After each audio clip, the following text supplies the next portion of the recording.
Hi there YouTube, John McCann here, and I've got the BlackBerry DTEK50 in for a quick hands-on unboxing first look. Now, BlackBerry's saying this is the world's most secure Android smartphone, but while that's up for debate, I'm really excited about this Android device. It's running almost stock Google operating system with a few BlackBerry tweaks, so let's check it out and see what it's like.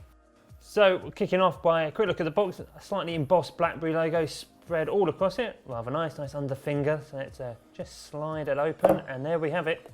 It's only the BlackBerry DTEK50, I'm not going to get bored saying that name a lot.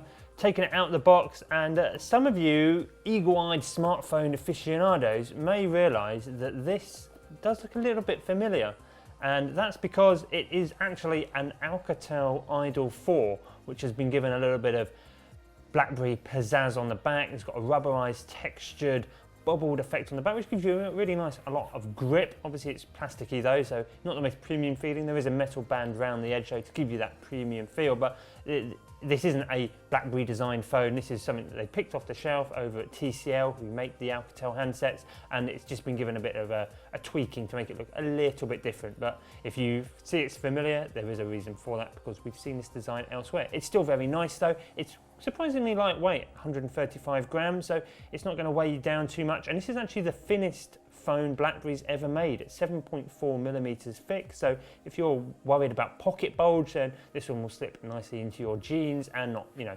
protrude too unsightly. So that'd be nice. But we'll put the phone to the side for a second, and we'll just see what else is in the box. I've sort of destroyed the opening flap here, so just ignore that. You get a little SIM tool in the box, all very nice. For getting that SIM tray, there's also a micro SD slot in this phone as well. It supports cards up to 2 terabytes in size, so, and it is adoptable via Android Marshmallow, so the phone can see that as internal storage, really handy to build on the 16 gig which is already inside. You've got some leaflets in the box as well, quick start guide, warranty, etc, all the standard stuff. And then getting into it, you've got the plug block, you've got USB cable, and you've got some headphones, all very exciting. That is the box and its contents then. So going back to the phone, because that's the interesting bit here, and BlackBerry, as I said, is calling this the world's most secure Android smartphone. That's because it's not just put some software niceties on top, it's actually got involved at the core level of production, at the chipset level, and then built in security from the ground up from there. So the hardware and software and firmware have all been improved. BlackBerry has improved the Android base security as well of the operating system, so it's already secured in a much improved way from there. All your data is also fully encrypted on the DTEK50. That means that it's nice and secure, so it'll be really hard to sort of hack into or have it stolen remotely from the handset, which is also nice to know.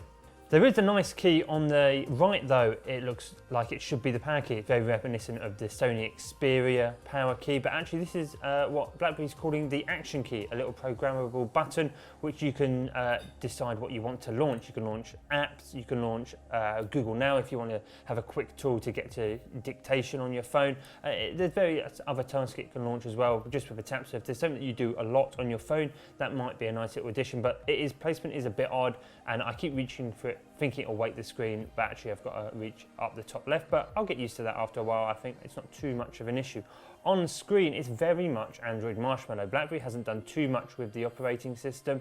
It is all pretty stock, which is quite nice. There are, however, some additions. There's quite a lot of extra BlackBerry apps included, one of the main ones being the BlackBerry Hub, which is a lovely little way to collate all your text messages, social interactions, emails, call logs, everything like that, all in one place. It's easy to view. It's something that I really enjoyed using on BlackBerry 10, and I'm glad they brought it over to Android, so that's a nice little feature.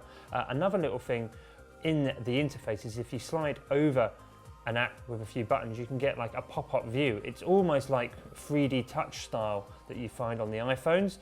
You can see the apps that should do it because they are denoted by 3 little dots below the icon, and you just slide your finger over it and you can pop up, for example, the calendar, and I can see my agenda, which is really handy. Something else that BlackBerry is guaranteeing with the DTEK50 is immediate security patch updates.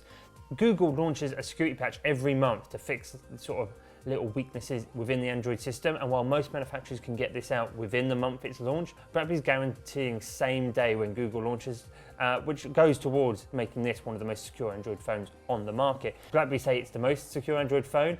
People have asked, does that mean it's more secure than the Priv? No. BlackBerry has a pair of most secure Android phones. The Priv and the DTEK50 are both as equally secure. The Priv is more premium, it's got slightly more power behind it, it's got the physical keyboard, and it will cost you more. The DTEK50 is only $299 or 275 British pounds, which makes it actually really rather affordable, especially when you consider the specs inside the phone. And I'm genuinely really rather impressed with it from my early hands-on. Another great feature on the DTEK50 is the DTEK app by BlackBerry. It gives you a really clear and easy to understand overview of your phone's security status. I've obviously got mine at excellent because I'm an absolute boss, but if yours isn't at excellent, the app will give you ideas and tips on how to improve your security status. It also gives you another great feature, which is the apps and permissions control. Applications, when you download them, will usually ask for various permissions like accessing contacts or microphone or location. And while that's fine for some applications, other applications you might not want them to do that. For example, the Formula 1 app that I have on my phone has access to my contacts. Now, it doesn't need access to my contacts, but with the BlackBerry DTEK50, you can actually revoke that access without having to get rid of the app. So you'll still be able to use the app, it just won't be able to see your contacts. So that's a really nice feature, and it's really easy to do, which is great. And you can do that for any app you download on the phone, and it's a great way to keep yourself secure. In terms of cameras, on the back you've got a 13 megapixel camera, and on the front an 8 megapixel snapper, which should give you some decent photos. I'm really looking forward to putting those to the test in my in-depth review. In terms of battery, you're looking at a 2610 milliamp battery. Again, I hope that's good enough. The 5.2 inch Full HD display should be okay in terms of power economy, as well as the Snapdragon processor. So I'm hoping for at least a day out of this, maybe a little bit longer. So there you have it, the BlackBerry DTEK50, apparently the world's most secure Android smartphone. Let us know what you think about it in the comments below. Don't forget to like and subscribe, and we'll be back very soon with a full video review. Thanks for watching, and see you soon.